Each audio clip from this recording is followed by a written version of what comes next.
Ok, gente, então vamos para a nossa segunda aula do curso de Relatividade Restrita, tá certo? A aula de ontem foi uma aula mais leve, em que, enfim, só recapitulando o que a gente viu na aula de ontem, a gente se propôs a responder a grande pergunta se o curso é um curso sobre relatividade restrita, mas o que é relatividade, o que é uma teoria, ser considerada uma teoria de relatividade. Então, para isso, a gente exemplificou e deu para vocês o conceito de covariância, né, e de como equações podem ser covariantes, por um exemplo muito claro, que é a segunda lei de Newton, por exemplo. A gente falou sobre transformações ortogonais, que são transformações que preservam o produto interno. Depois disso, a gente exemplificou o problema que o Einstein resolveu, que foi o que deu início à relatividade restrita, que é sobre o problema de mudanças de observadores para cargas em movimento. Tá certo? Depois disso, a gente deu como é que fica essa mudança do campo elétrico e do campo magnético. A gente falou sobre, enfim, skills que você acaba desenvolvendo numa teoria bem posta de relatividade. E a gente falou da historinha do sonâmbulo, que é só humans ao contrário, né? Enfim. E hoje é onde a gente realmente começa. Então, de novo, e essa é a aula 2. Hoje é dia 15.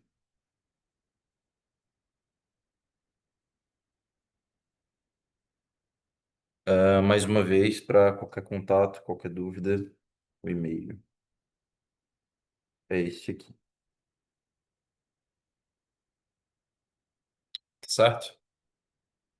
Vamos começar então. Hoje a gente vai falar sobre uma coisa que a gente veio introduzindo, que são as transformações de Lorentz. Então, opa, transformações.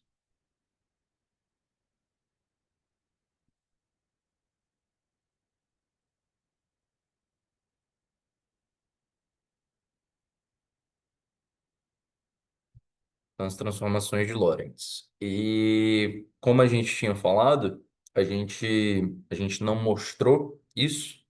É um bom exercício para vocês, que é exercício, que é mostrar como as equações de Maxwell não são invariantes sobre transformações de Galileu. E esse era o grande problema da física do século XX, né? Porque a gente sabe que no eletromagnetismo, para quem não souber, bom, não é o escopo desse curso, mas fica só exemplificado, o eletromagnetismo segue uma equação de onda que estabelece o eletromagnetismo como fenômenos de ondulatória eletromagnética. Você pode entender muitos deles como simplesmente uma onda eletromagnética, que é uma coisa, assim, né? A gente pode escrever de forma mais geral, em alguns livros vão usar essa notação. Isso aqui não é um vetor, tá certo? É só eu exemplificar que vale a mesma equação para o campo elétrico e para o campo magnético. Em que esse quadrado que eu estou escrevendo, deve ser estranho para algumas pessoas, ele é simplesmente o Laplaciano de -1/c2 derivada segunda no tempo, tá certo? E a gente tem aqui esse termo em que é justamente da velocidade da luz. Tá bom? Então, tinha-se essa pergunta de qual é o meio que as ondas eletromagnéticas percorrem. A verdade é que essa velocidade aqui é a velocidade da luz no vácuo. É, E, bom, todo esse problema deu início à investigação do Lorentz sobre as transformações de Lorentz. Porque eu não vou falar sobre, porque normalmente isso é dito em cursos de física moderna, enfim, nas notas tem uma referência para isso, mas o experimento de Mikeson Morley, experimento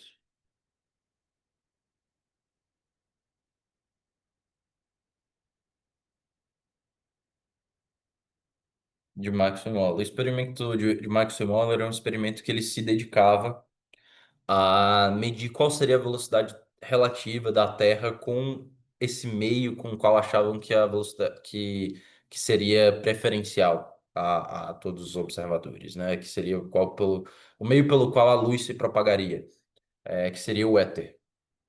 E a conclusão desse experimento é que essa velocidade seria zero, ou seja, não existe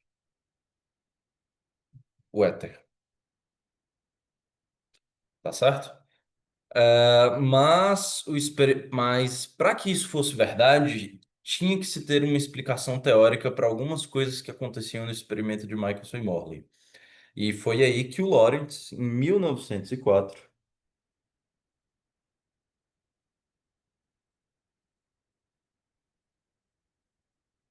fez todo o setup que a gente vai se dedicar boa parte da aula de hoje em fazer.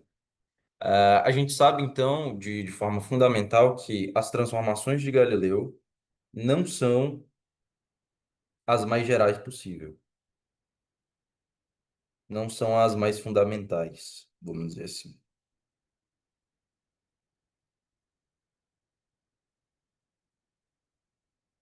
Não são as mais fundamentais.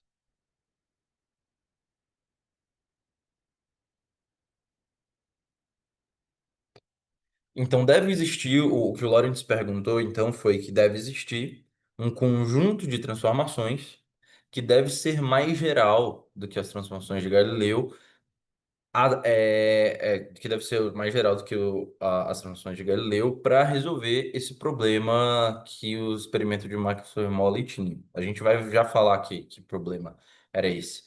Mas para isso ele considerou o seguinte setup, a seguinte configuração do problema. Ele deu o que ele considerou foi, bom, eu sei que essas transformações, independente de como elas forem, elas têm que ser globais. E o que eu quero dizer com isso é que, por exemplo, T e X não podem, no caso T' e X', não podem ser função do espaço-tempo. Ou melhor, que a gente não está falando de unificação de espaço e tempo ainda, então de espaço e tempo.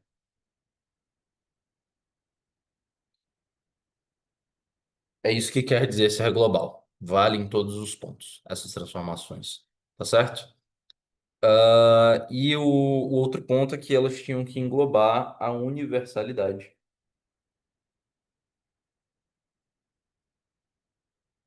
da velocidade da luz. Ou seja, ela é a mesma para todos os observadores, não importam como eles midam essa velocidade, quando ou como eles façam essa medida. Tá certo? Isso é um ponto muito importante sobre essa formulação. Quando você faz isso, você impõe isso, tem mais uma coisa que a gente tem que impor, que é que elas têm que ser lineares. Tá certo? Bom, dadas essas três imposições, o que você acaba tendo então é que elas devem ser uma coisa como t' tem que ser um AT mais BX, e o seu x' tem que ser um CX mais DT, tá certo? Em que todas essas constantes aqui, a, esses coeficientes, na verdade, são constantes reais, certo? Então a gente tem que resolver esse conjunto de duas equações para determinar de forma única elas, porque dessa forma que tá, essas constantes são arbitrárias. E a forma que a gente vai fazer é o seguinte: vamos considerar duas classes de observadores, certo? Então, por acaso, vamos considerar, por exemplo, um observador O', em que ele tá na origem, ou seja, ele está parado, e então você só tem o tempo passando. A posição dele não é deslocada de forma alguma. Então, a gente tem uma coisa como t zero zero zero, certo? Quando a gente faz isso, então, o que a gente encontra aqui é que t' é igual a t e o x' é igual a dt, tá certo? E aí o que vai acontecer é, se a gente deriva isso aqui, a gente fica com dt', que é igual a dt, e a gente fica com dx', que é igual a d dt. Ou seja, dx' dt' é igual a d sobre a. Então a gente já achou um vínculo em que essas equações elas têm que obedecerem, tá certo? Então, de forma similar, a gente pode escolher agora o O' como estando numa configuração parecida. Vamos supor que o O' ele está como T', que é zero zero zero. Então, ele também está em repouso, está parado. Isso implica já, a gente pode ver que o x' é zero. Se o x' é zero, então o que a gente tem já de cara é que cx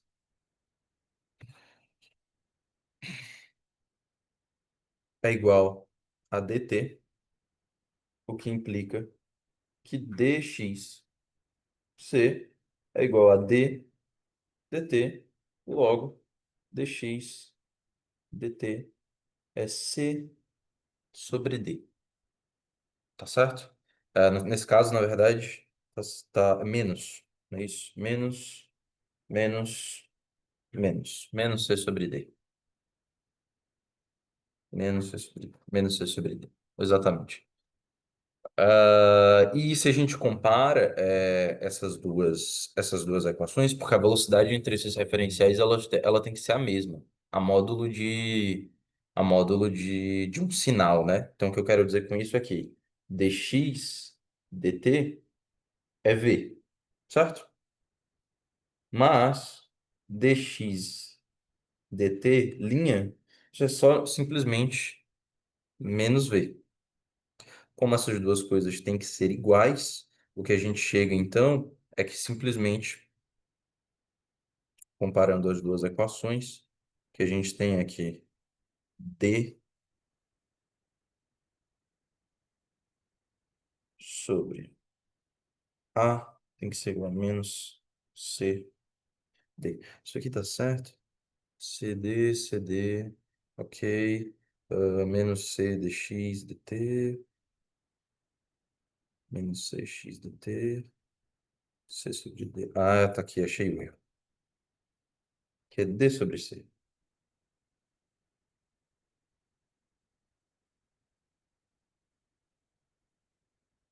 Agora sim. Certo? Então, o que a gente acha de cara é que o A tem que ser igual a menos, o A tem que ser igual ao C. Esse é o nosso primeiro resultado. E a gente também acaba encontrando que o D é simplesmente menos V do A, tá bom? Porque, claro, por exemplo, se a gente toma, vou escrever aqui com outra cor, se a gente toma D sobre A é menos V, então D é menos V. Tá certo? Nada muito complicado. Isso vai permitir, então, a gente reescrever as equações de transformação de Lorentz da seguinte forma. A gente vai ter que T' vai ser igual a AX menos VT e o X' vai ser AT mais B sobre A vezes o X. Tá certo? Isso porque, voltando para cá, vamos lá. O A e o C são iguais, então a gente pode escrever isso aqui como sendo simplesmente T' A T mais B sobre A X, e o X' vai ser simplesmente AX menos, o como D é menos VA menos VT. Pronto, certo? E essa é a relação que a gente chega aqui, então, ok? Então, falta a gente determinar simplesmente quem é o A e quem é o B, ok? Para a gente fazer isso, a gente vai ter que considerar agora a seguinte situação, tal qual o Lawrence também fez. Vamos considerar que existe um sinal de luz, ou seja, uma onda eletromagnética, que ela se propaga em todas as direções igualmente. Ou seja, uma esfera de luz, uma esfera que ela vai se propagando. O que acontece é que para você ter isso, que você vai ter um R, por exemplo, eu não uso a notação de R, na verdade eu uso de X ao quadrado. A gente sabe que isso tem que ser igual ao quadrado, não, desculpa, só X. A gente sabe que isso tem que ser igual a CT. Ou seja, eu simplesmente estou dizendo que a posição com o tempo muda de acordo com a velocidade da luz. O que tá tudo bem. Mas se a gente eleva isso aqui ao quadrado, que a gente vai ter isso é igual a C2, T2. Para o nosso caso em particular, como a gente só está considerando duas transformações, mas tenha em mente que a mesma que é para x' seria para um y' e para um z'. É a mesma. Que a gente vai ter aqui é o seguinte, então. A gente vai ter x ao quadrado menos c ao quadrado t ao quadrado é igual a zero. Isso é o que descreve a propagação da luz. A gente vai ver muito mais detalhes sobre isso depois, aqui falando de relatividade restrita. Mas o motivo da gente estar considerando isso é porque isso seria no pro referencial sem linha. Então seria para o O, né, por exemplo. Para o O', a gente poderia ter exatamente a mesma situação. A gente poderia ter que x, nesse caso seria x' menos C2, T2 linha, claro. Isso aqui seria igual a zero. Mas, como a velocidade da luz é universal, todos os observadores, os com linha e os sem linha, têm que observar a velocidade da luz como sendo a mesma. E aí, uma consequência direta disso, então, é que x2 menos ct2 é igual a x'2 menos c2t'2. Tá certo? Ou seja, a gente está mostrando uma relação de invariância, tal qual a gente tinha mostrado antes para a distância infinitesimal do espaço, né? Como a gente mostrou aqui na primeira aula. Cadê?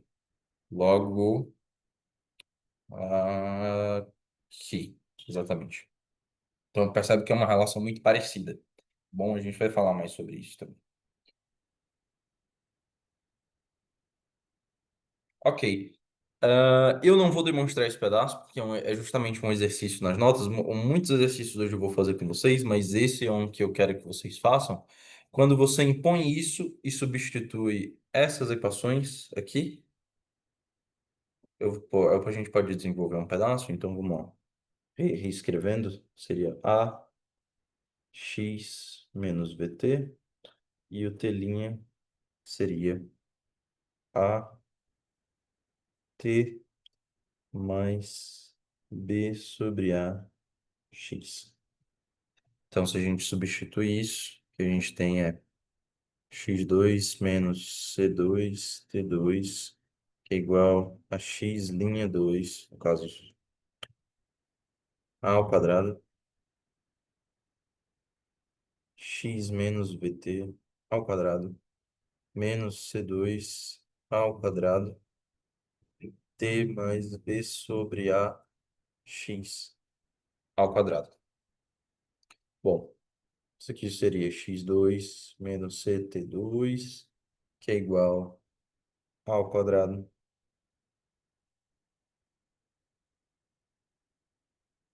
x menos bt ao quadrado, menos c ao quadrado, T mais B sobre A, x ao quadrado. Expandindo isso e resolvendo para B e para a gente chega numa conclusão. A gente chega na conclusão de que o A, isso é um exercício das notas, por isso eu não vou demonstrar ele.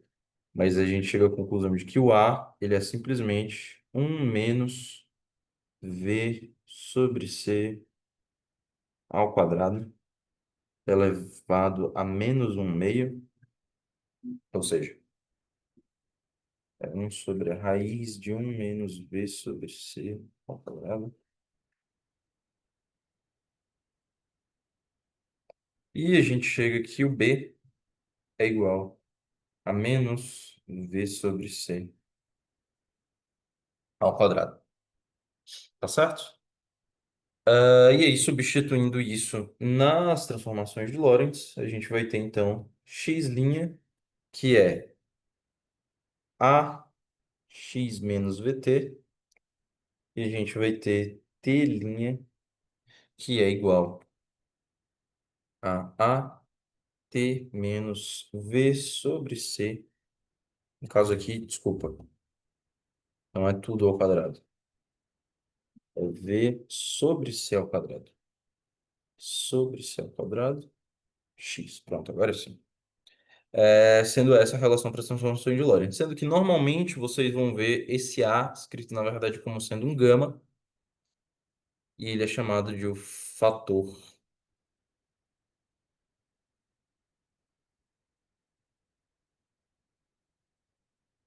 de Lorentz. Tá certo? Então, a forma que se vê normalmente isso aqui escrito é como sendo um x' é igual a gama x menos vt e t', que é igual a gama t menos v sobre c ao quadrado x. Aqui, questão de unidades, está faltando um C aqui. Agora as unidades estão certas. Ok, certo, gente? Alguma dúvida, alguma coisa? Um comentário?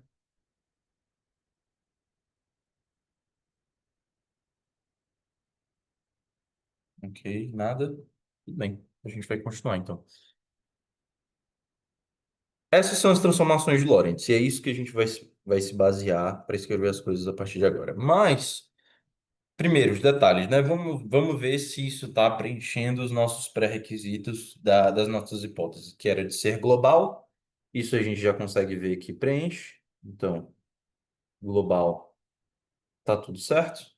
Você vê que o x', ele não é uma função diretamente das coordenadas, né, de etc.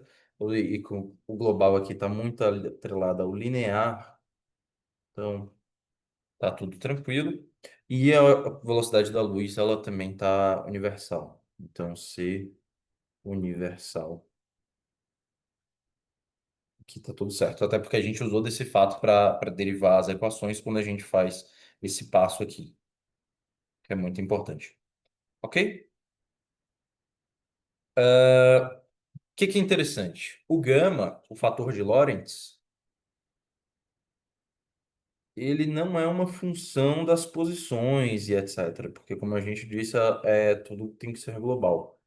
Mas ele é uma função da velocidade entre os referenciais, da velocidade relativa entre os observadores. O que é que isso significa?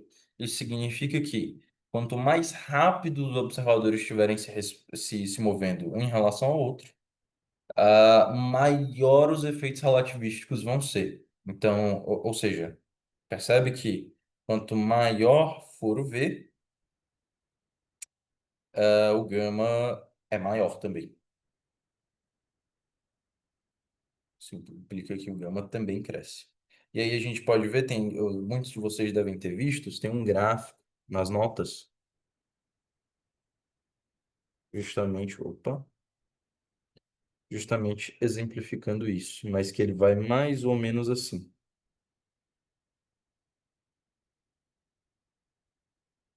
Aqui a gente tem gama, aqui nesse eixo a gente tem V sobre C. Vamos supor que aqui é um, por exemplo. Ou seja, esse ponto é exatamente o ponto em que A velocidade entre os referenciais é exatamente a velocidade da luz. Isso aqui vai crescer. Opa, mais ou menos assim. Então você percebe que tem uma assíntota aqui, né, em V igual a C. E a gente vai ver o motivo dessa assíntota. O motivo é porque todo e qualquer observador que tenha massa, ele não pode atingir a velocidade da luz. Ele pode chegar muito próximo, em particular, arbitrariamente próximo, como a gente consegue ver por essa assíntota, mas que exatamente a velocidade da luz não é possível. Tá certo? Alguma dúvida? Nenhuma dúvida? Tranquilo. Vamos continuar então. E até então, percebe que a gente não está falando de nenhum efeito dinâmico. A gente começou a falar de relatividade restrita e tudo que a gente está falando são de efeitos puramente cinemáticos. São de efeitos, em particular, são de efeitos simplesmente quando eu tenho observadores inerciais que eles estão, por definição, parados ou em movimento com velocidade constante. Então a gente não está falando ainda de uma segunda lei de Newton relativística, por exemplo. A gente não está falando do conceito de força em relatividade, a gente não está falando de aceleração, a gente está falando puramente de aspectos cinemáticos da teoria que vão mudar. E aí, em particular, para falar disso, vamos tomar o seguinte exemplo para a gente terminar de exemplificar esses conceitos cinemáticos, que é o seguinte: vamos considerar, então, considere dois observadores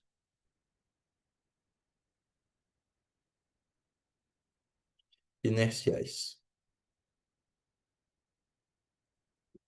A Alice e o Bob.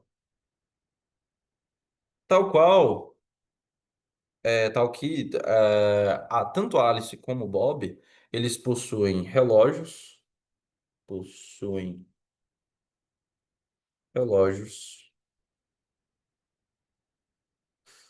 e lanternas, certo? E o que vai acontecer é o seguinte, vamos supor que a Alice esteja parada e o Bob esteja se movendo com respeito a Alice com uma velocidade constante, v, tá certo? Como é que a gente pode representar isso? E é aqui que a gente vai introduzir o conceito de diagrama de espaço-tempo, que é um diagrama da seguinte forma.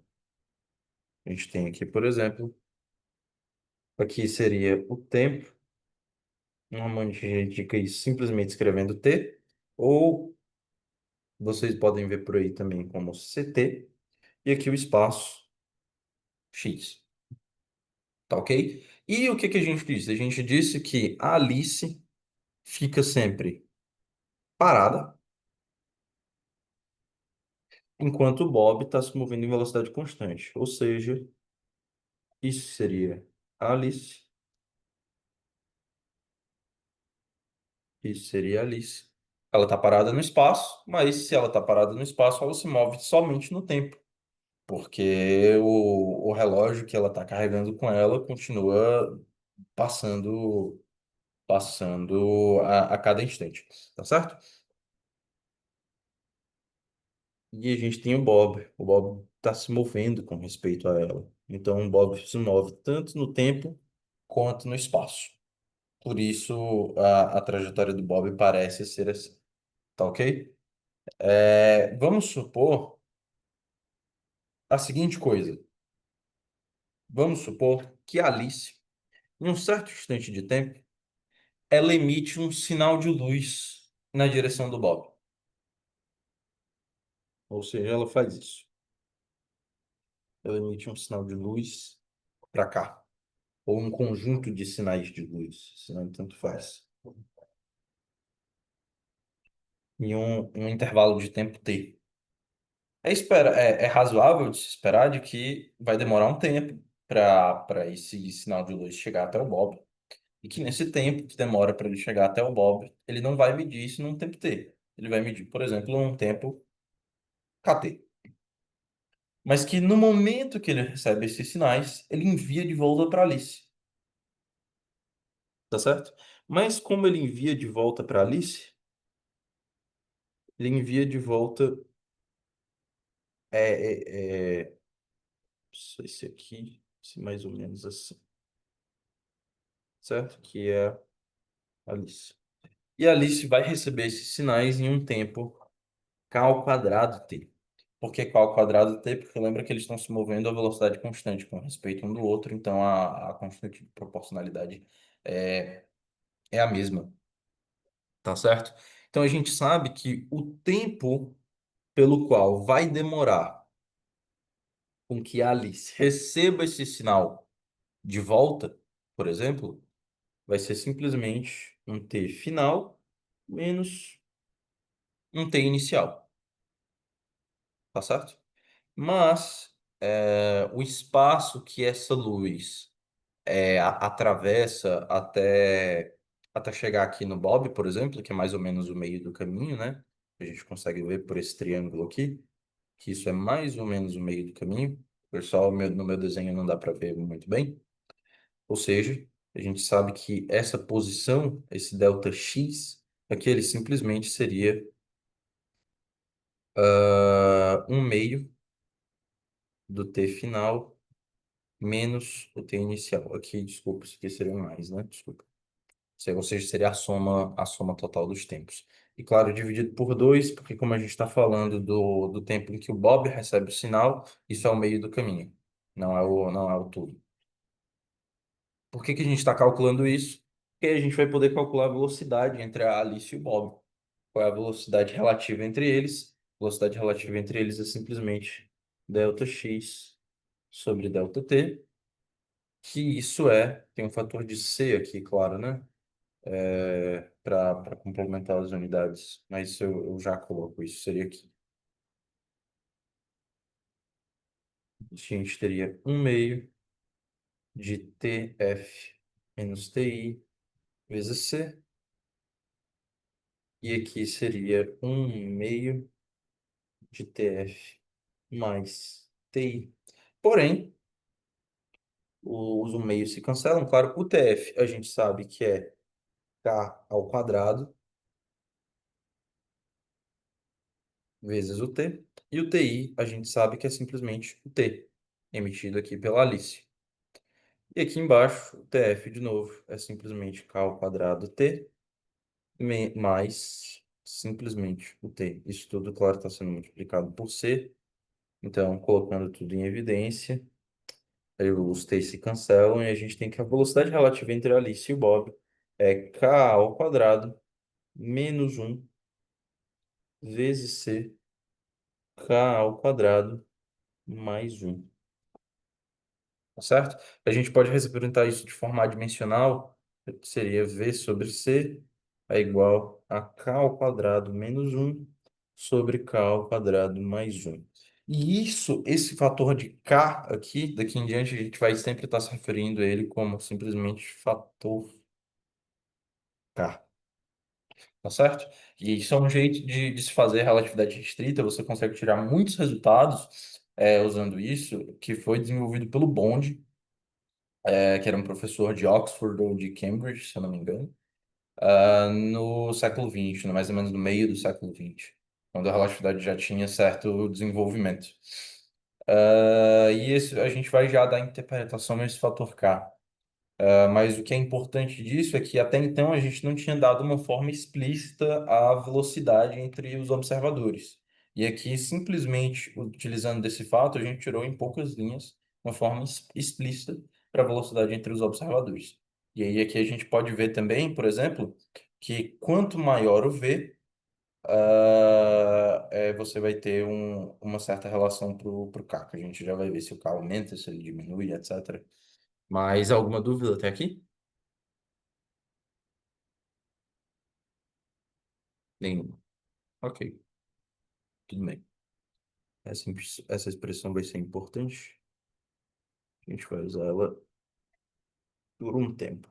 Ixi,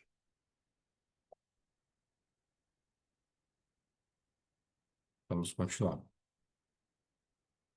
A gente pode. mudar um pouco essa equação aqui para isolar o carro, tá certo? E aí a gente isolando ele, ele simplesmente fica como... É um algebrismo simples, eu não vou perder tempo com isso. Ele simplesmente fica como sendo V... Opa, tá errado.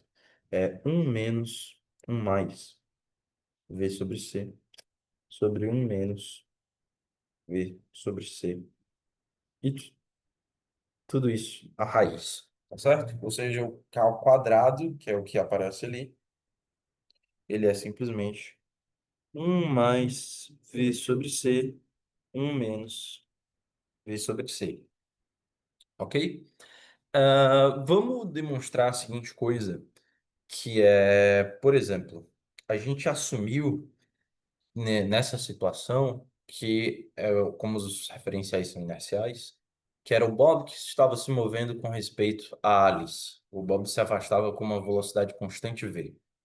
Mas o que aconteceria se a gente considerar as coisas do ponto de vista do Bob? Ou seja, o Bob, o que ele enxerga, é a Alice se afastando com velocidade menos v. Então, o que é que acontece quando a gente vê? O que é que isso corresponde, né? Então, bom, se a gente tiver essa situação, o que a gente vai ter é, vamos pegar a nossa expressão para velocidade, deixa eu ver como é que a gente pode fazer isso. O que eu quero dizer é a gente considerar a seguinte transformação. Vamos, pá,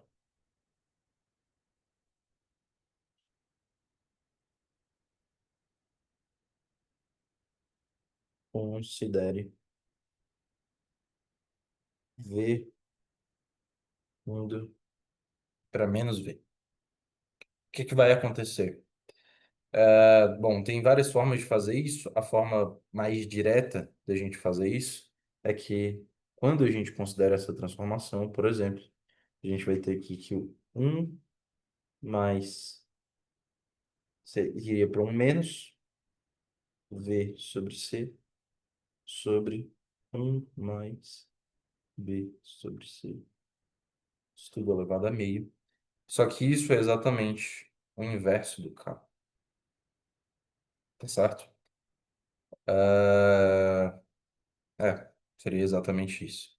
Isso é exatamente o inverso do K. Ou seja, que é qual é o grande resultado que eu queria tirar disso? Queria tirar aqui uma transformação V para menos V equivale a uma transformação de K para menos K, não. Para um sobre K.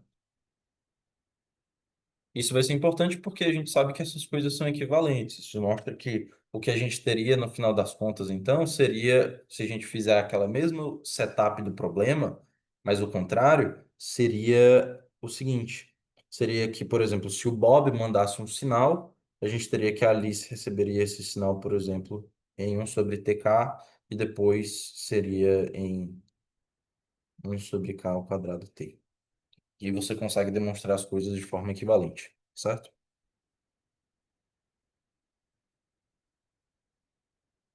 Ok. Ah, dando continuidade, então, uma coisa natural da gente se perguntar agora é o que é que acontece quando eu tenho mais de dois observadores? Ou seja, o que é que acontece se eu tenho um terceiro observador? Então, vamos considerar a seguinte configuração agora. Eu tenho não só a Alice, o Bob, mas eu tenho também o Carter. E a configuração da Alice, do Bob e do Carter, por exemplo, é o seguinte. Vamos desenhar o diagrama de espaço-tempo, mais uma vez. A gente tem aqui espaço, a gente tem aqui o tempo. A mesma configuração do problema anterior. Alice está parada, Bob está se movendo com respeito a Alice, mas o Carter está se movendo com respeito ao Bob. Ou seja, aqui a gente tem a Alice, aqui a gente tem Bob e aqui a gente tem o Carter. O Bob tem uma velocidade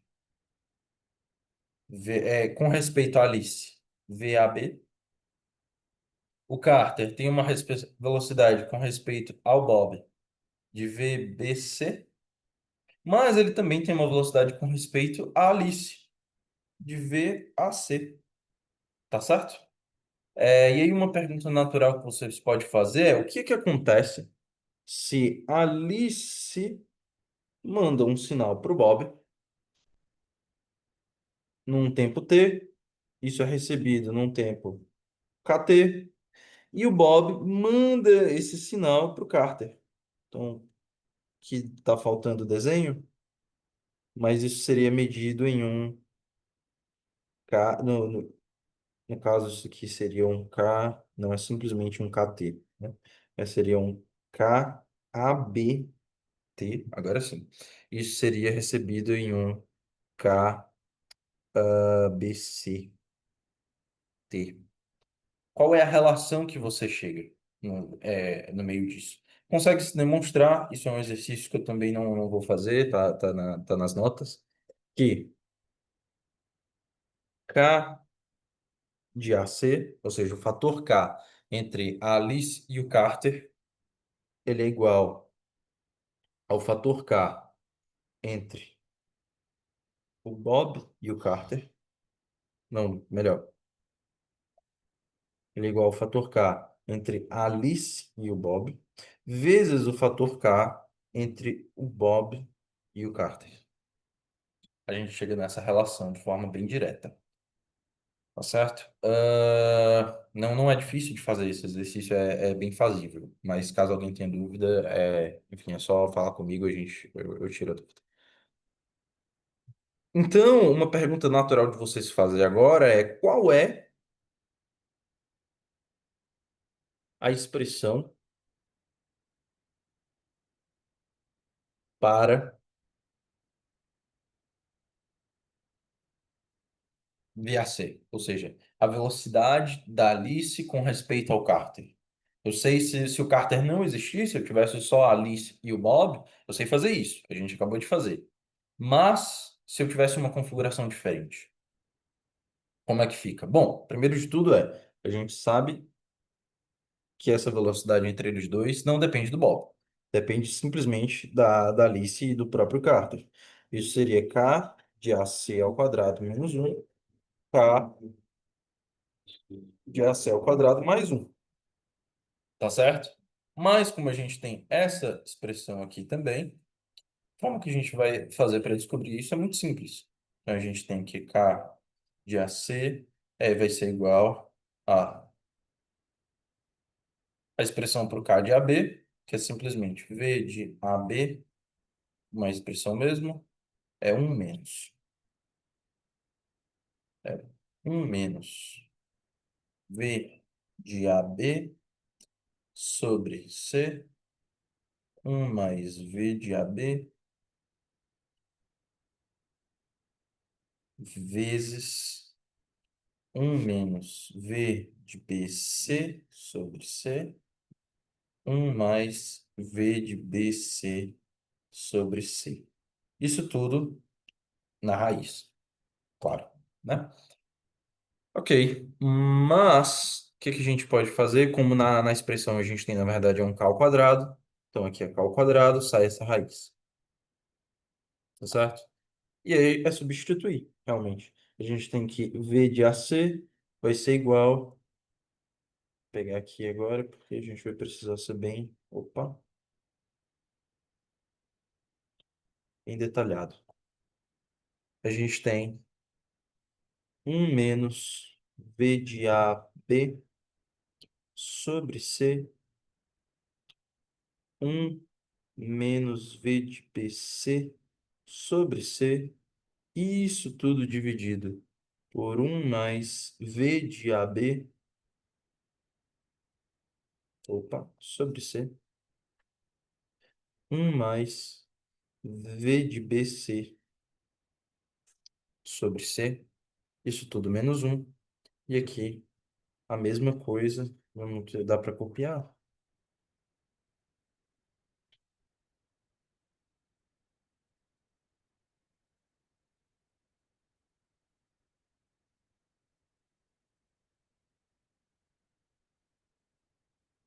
Dá, perfeito. Isso aqui seria mais um, tá certo?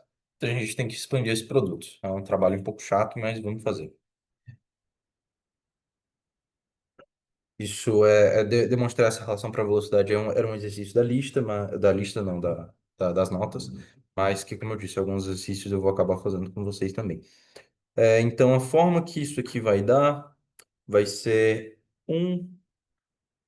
Vamos escrever isso aqui agora, não. Vamos escrever só a fórmula. Vai ser um menos V de AB, seria um para cá, um para cá. Vamos escrever na ordem. Então, seria, na verdade, BC menos VAB. É claro, aqui está sobre C, aqui está sobre C, mais V de AB, V de BC, isso tudo dividido por C ao quadrado. Ok. Ah, isso tudo tá, a gente consegue ver por essa expressão aqui de cima, que isso é equivalente a pega essa expressão aqui do denominador, como a gente tem um somando, pega esse um multiplica em cima e embaixo por essa expressão do denominador, que a gente vai ter aqui então é o seguinte,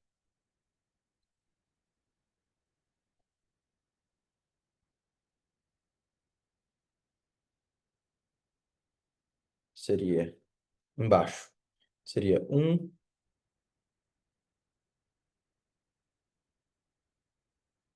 mais VBC sobre C mais VAB sobre C mais VAB sobre CVA, VBC, BC, VBC sobre C ao quadrado. E aí, de novo, aqui em cima a gente teria um menos, toda essa expressão de baixo, por isso que eu fiz questão de abrir ela. Um menos VBC sobre C menos VAB sobre C menos VAB VBC sobre C ao quadrado. A gente já pode ver, por exemplo, que isso vai cancelar com isso, que cancela isso com isso também. Opa, não. Que cancela, na verdade, é isso cancela com isso cancela com isso. Só. Ok. Mas isso tudo está dividido por mais ou menos a mesma coisa. Não sei, vai ter mais uma fração aqui, né? Que a gente tem aqui embaixo vai ser essa mesma coisa. Um mais VBC sobre C, mais VAB sobre C, mais VAB VBC sobre C ao quadrado. E aqui seria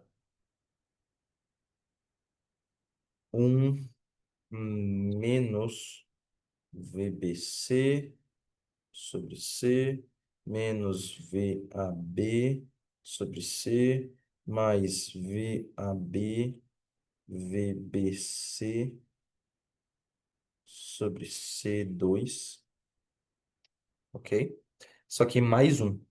Então, nesse caso, é mais um mais VBC sobre C mais VAB sobre C mais VAB VBC sobre C2. Isso cancela com isso aqui. Aqui a gente pode ver que isso cancela com isso cancela com isso, e é só o que a gente pode fazer. Isso tudo, essa monstruosidade, vai ser simplesmente igual a, deixa eu ver, esse termo, foram só os únicos que sobraram, só esses, não é isso? Menos um Menos um mais, seria um menos um que com a soma de tudo teria que. Esse menos não cancela, não. Isso aqui tem que ficar mais um. Agora sim, tá certo. Não, não. Não, não. Não, tá certo. É menos um mesmo. Ok. A gente fica com menos 2 VAB sobre C, menos 2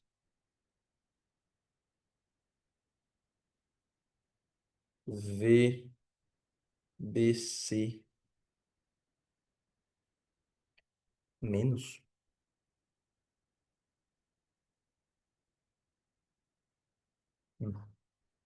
sobre C.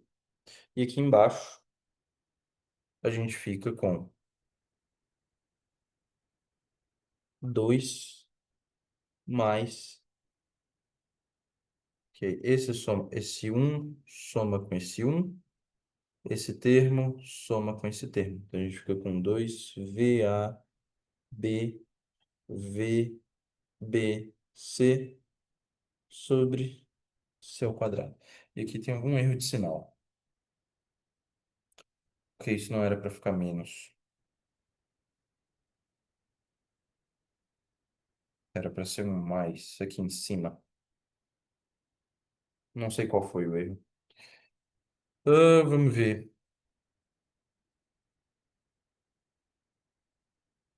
Bom, eu de exercício para vocês determinar qual foi o erro. Mas o ponto é, esses dois cancelam. Então, o nosso VAC é igual a simplesmente VAB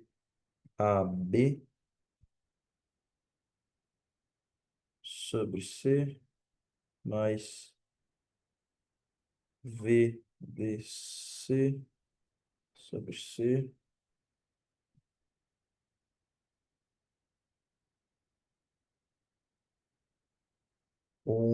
Esse um mais VAB, VBC sobre C2, tá certo?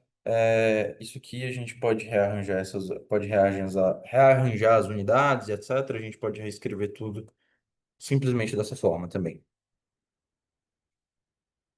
E a gente tem aqui um ponto muito importante aqui que fica mais evidente ainda, mais uma grande diferença da relatividade restrita para a relatividade de Galileu, ou enfim, a física newtoniana, que é que a adição de velocidades não é simplesmente a soma individual das velocidades. O que é que eu quero dizer com isso? A gente acabou de ver que V, opa, a gente acabou de ver que V de AC não é simplesmente o V de AB mais o V de BC. Não é isso que vale em relatividade restrita, vale uma coisa mais geral, vale uma relação, inclusive, que é não linear nas velocidades, porque a gente tem um produto aqui entre duas velocidades. Como a gente tem esse produto entre duas velocidades, isso é um termo quadrático, logo ela é uma adição de velocidades em relatividade restrita, ela não é linear, tá certo? Essa é uma diferença importante. Mas que se a gente fizer a seguinte coisa, percebe que se VAB for muito menor que a velocidade da luz, e também que VBC for muito menor que a velocidade da luz, o que a gente chega é na seguinte coisa. A gente chega aqui, se essas coisas são muito pequenas, o produto dessas coisas, isso aqui, também é muito pequeno. Se o produto delas também é uma coisa, se o produto delas também é uma coisa muito pequena, então esse termo é praticamente zero. Ou seja, V de AC é igual a V de AB mais V de BC. Quando você tem esse limite. Ou seja, o que é que a gente está mostrando aqui? A gente acabou de mostrar que quando a velocidade relativa entre os observadores é muito menor que a velocidade da luz, ou seja, você não está você está nessa região aqui do gráfico, por exemplo, cadê o fator de Lorentz que a gente desenhou? Por isso que eu tinha desenhado ele. Percebe que quanto mais você se afasta, quanto maior a velocidade, maiores os efeitos relativísticos são relevantes. Mas, se eu estou, por exemplo, nessa região aqui, ou nessa região aqui, por aqui o V é muito menor do que C. A velocidade relativa entre os observadores é muito menor que a velocidade da luz. Quando isso acontece, o gama é muito pequeno. Ou seja, o gama nessas regiões aqui ele não começa de zero, né? Foi um erro que eu fiz. Ele começa de um. Na verdade, é só uma translação, né? Então a gente pode representar aqui como sendo um. Pronto. Ah, uma coisa que você vê é que quando isso acontece, o gama ele se torna cada vez mais próximo de um. Ou seja, gama igual a um, olha para as transformações de Lorentz. Olha para as transformações de Lorentz. O que que a gente tem? Gama igual a um, x', gama, x menos vt. Quando gama é aproximadamente um, x' é igual a x menos vt. Que é exatamente as transformações, exatamente as transformações de Galileu. Ou seja, nesse limite aqui, você volta para o limite da física newtoniana. Você volta para o regime da física newtoniana, que é o que a gente está acostumado, é o que a gente trabalha em física um, mecânica clássica e etc. Tá certo? Então, dessa forma, a gente mostra que que os nossos resultados estão consistentes. Alguma dúvida? Eu tenho uma dúvida que você comentou que as partículas, né, o corpo, etc., não pode chegar à velocidade maior que a da luz, né? Mas como que a relatividade explica, então, por exemplo, o efeito Cherenkov? E a gente tem Perfeito, perfeito. partículas. Isso é uma ótima pergunta. Tu ia falar mais alguma coisa, Yuri? Desculpa. Não, só falar mesmo que, por exemplo, no meio ali que a partícula percorre, ela está numa velocidade maior que a luz, né? Então, como que funciona a física nesse sentido, né? Relatividade. Perfeito. Para quem não sabe, a pergunta do Yuri, que ele perguntou sobre o efeito Cherenkov.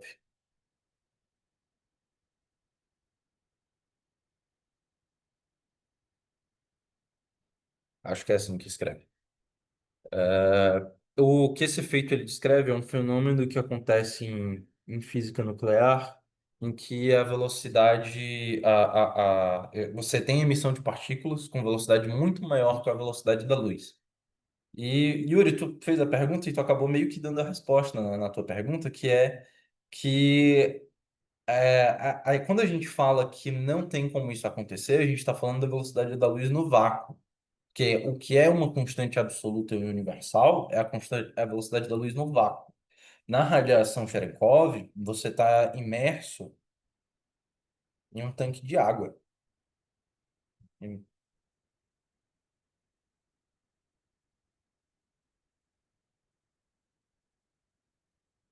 Como você está imerso num tanque de água, a velocidade da luz no meio não é o, o C aqui é diferente do C, vou dizer que C do meio, e esse aqui é o C do vácuo. Não é o mesmo, não é o 3 vezes 10 na 8 metros por segundo. É menor. Como essa velocidade ela é menor, é esperado que você tenha partículas, né, no caso da radiação Cherenkov, você pode ter partículas que se movem maior do que o V das partículas lá, ele pode ser maior do que o cm, mas ele continua sendo menor do que o CV, porque essa é a velocidade da luz no vácuo, não é num meio material. Entendi, obrigado. Mais alguma dúvida, gente?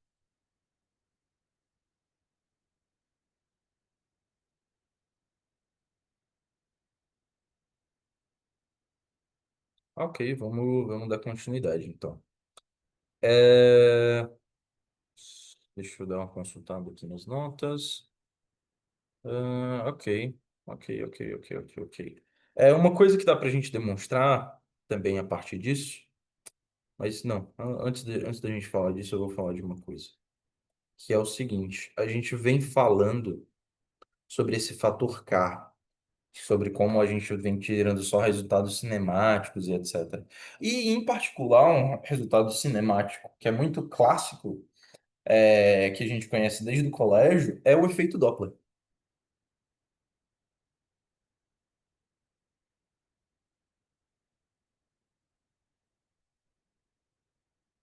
Não, nunca lembro se é com dois P's ou se é com um P só. Acho que é com dois P's.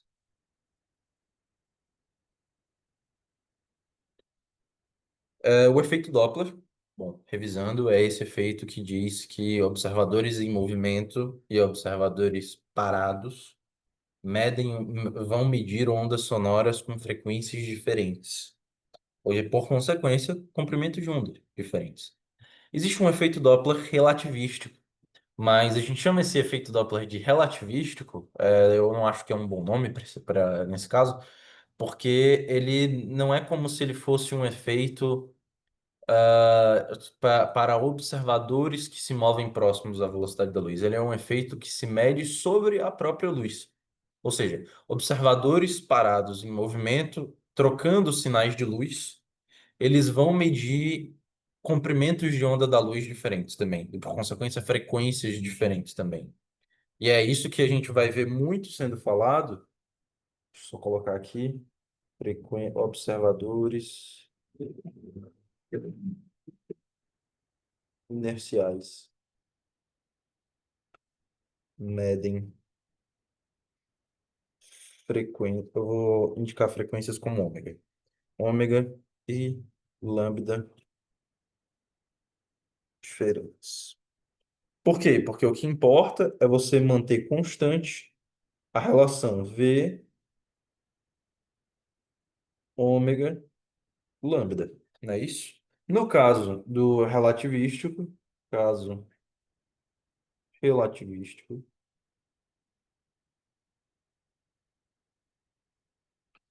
seria C igual a ômega lambda. Ou seja, o que importa é a velocidade da luz se manter como uma constante universal no vácuo entre esses observadores.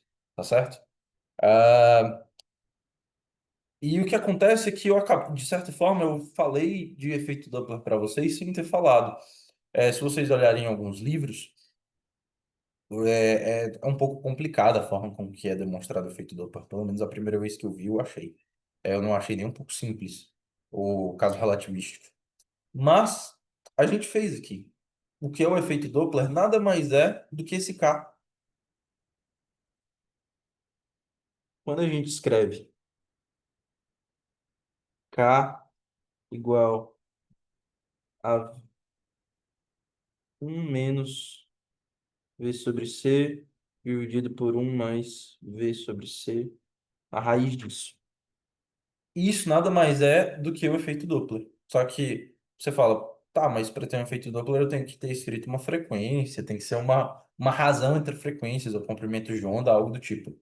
Mas é exatamente isso. Só que o que é o K? O K é simplesmente o lambda linha dividido pelo lambda. Em que a gente vai ter aqui, então, que o lambda é igual a um menos V sobre C dividido por um mais V sobre C. Raiz disso. Isso. O lambda aqui, hein? O lambda. Ou seja, o comprimento de onda, conforme essa velocidade aumenta, o comprimento o comprimento, vamos lá, vamos analisar aqui. Deixa eu colocar em forma de unidades naturais. Para uma velocidade maior, eu tenho um comprimento de onda menor. Exatamente. Quanto maior a velocidade entre os observadores, isso implica que o lambda linha é menor. Ou seja, lambda linha é menor do que lambda. O que aqui isso está me indicando? Aproveitando que o Luiz tinha tirado uma dúvida, isso está me dizendo que se eu estou parado e o Luiz está se movimentando a velocidade constante, sendo essa velocidade uma velocidade muito alta, e eu mando um sinal de luz para o Luiz, o comprimento de onda com o qual eu meço o sinal de luz que eu enviei para o Luiz é maior do que o comprimento de onda que o Luiz vai medir. O Luiz vai medir um comprimento de onda menor do que o que eu mandei. Ou seja, de outra forma, o que o Luiz vai medir é ômega linha, ele aumenta, ou seja, ômega linha é maior do que ômega. O Luiz vai medir uma luz com uma frequência maior. Tá certo? Esse é o fenômeno de efeito Doppler, ou vocês vão ouvir falar também como redshift ou blueshift. Justamente porque como a luz ela tem frequências e essas frequências estão atreladas a cores, no espectro de cores. Então o Luiz pode medir a luz mais para o vermelho enquanto eu posso medir ela mais para o azul. Ok? Alguma dúvida?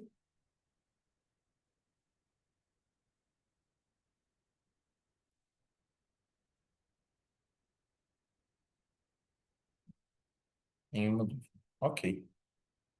A gente falou das transformações de Lorentz. E uma coisa para ver legal nesse formalismo do fator K é o seguinte: ah, transformações, mais uma vez, transformações de Lorentz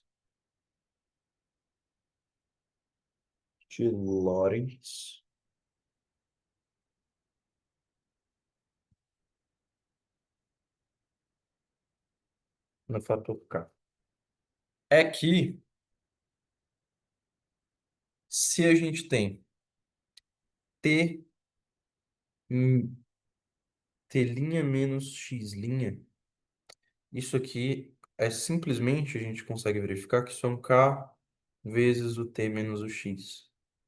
E que, por consequência, também, se a gente tem T mais X, no caso, está faltando fatores de C aqui para você somar, claro, como sempre.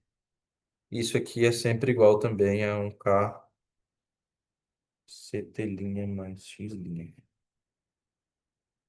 E que quando você resolve isso aqui, isso é um exercício das notas, esse eu não vou resolver, a gente chega exatamente nas transformações de Lorentz. A gente chega em um CT' é igual a um gama de T mais V sobre C2x e um X' que é igual a gama X menos VT. Tá certo? Então, é outra forma de ver como naturalmente a gente ganha essas noções extras sobre as transformações de Lorentz. É um jeito bem mais simples de demonstrar, usando o fator K. Ok? Mais alguma dúvida, gente? Não? Ok. Bem, deixa eu ver se eu consigo fazer algum exercício do que eu tenho aqui nas anotações, que eu vou já mandar aqui para vocês.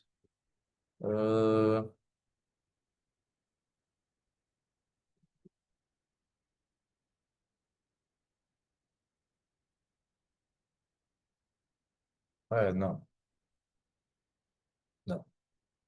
Na verdade, tem um.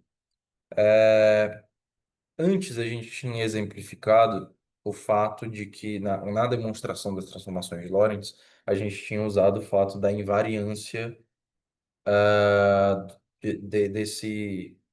dessa expressão, né? De que C, T'2 menos X2 era igual a C2, T2 menos X2.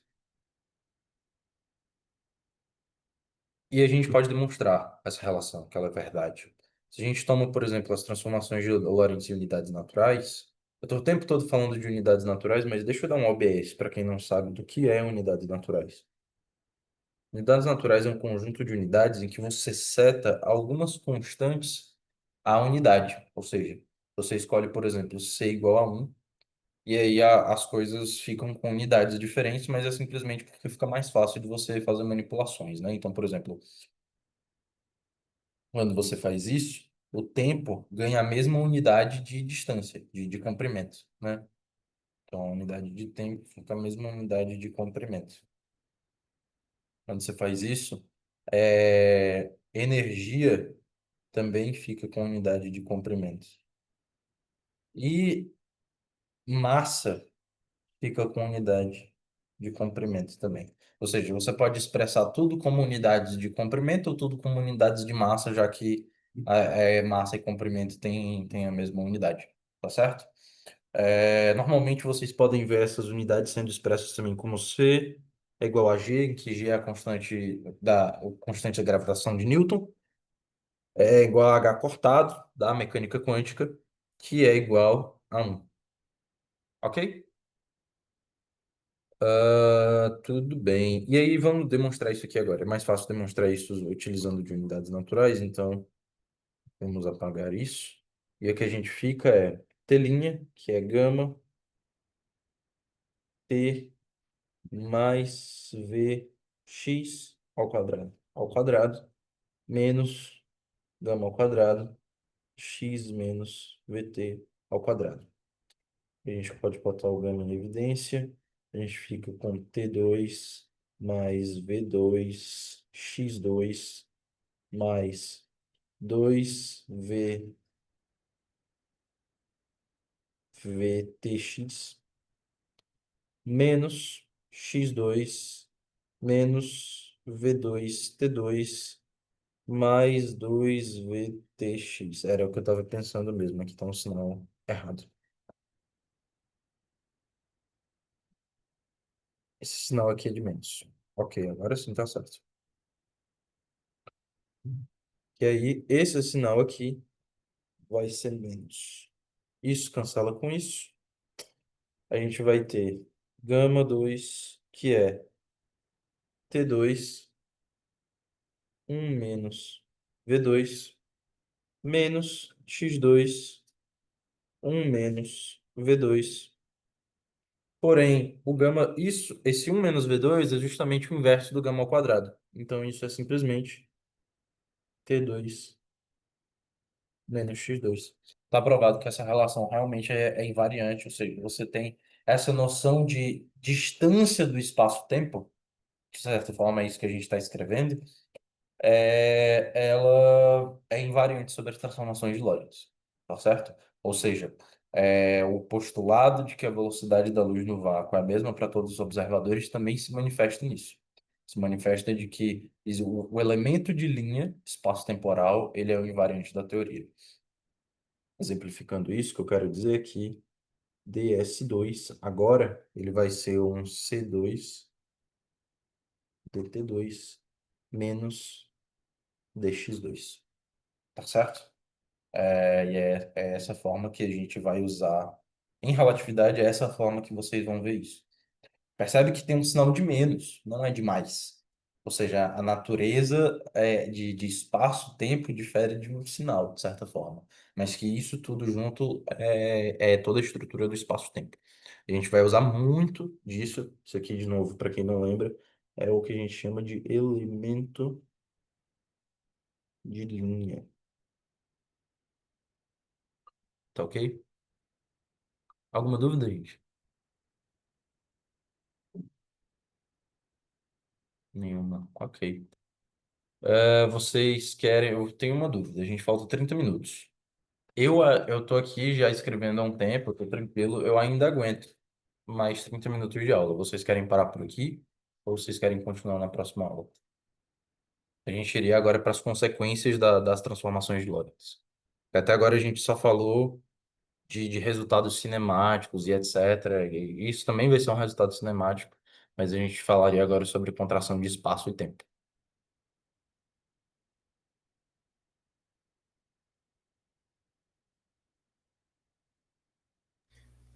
Bom, como eu participei da roda de conversa, né, das 2 horas, assim, por mim, eu preferiria que pararia agora, porque eu tô um pouquinho cansado.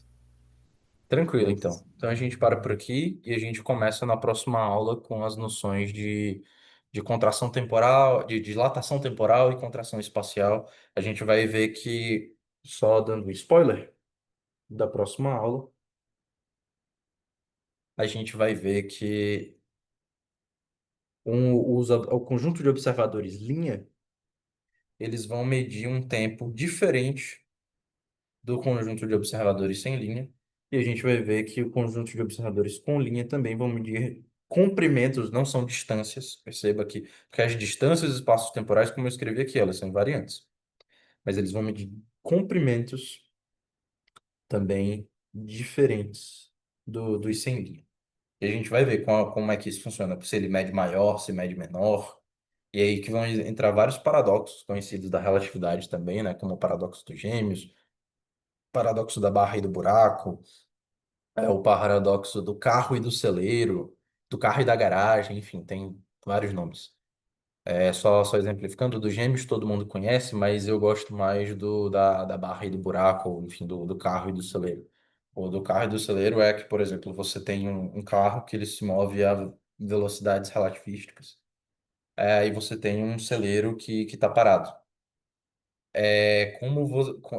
Um celeiro, o celeiro está parado e ele tem comprimento fixo. Mas como o carro está se movendo a velocidades relativísticas, ele vai enxergar o celeiro como sendo de um comprimento diferente do que quem está de fora, parado. E aí o ponto é, será que o carro vai caber no celeiro ou não, visto por um observador que está dentro do carro, por exemplo, ou que observa o carro com essa velocidade próxima à da luz? Esse vai ser caso que alguém queira pesquisar. Paradoxo do celeiro. É interessante. E é isso, gente. Aí eu vejo vocês amanhã, eu vou parar a gravação.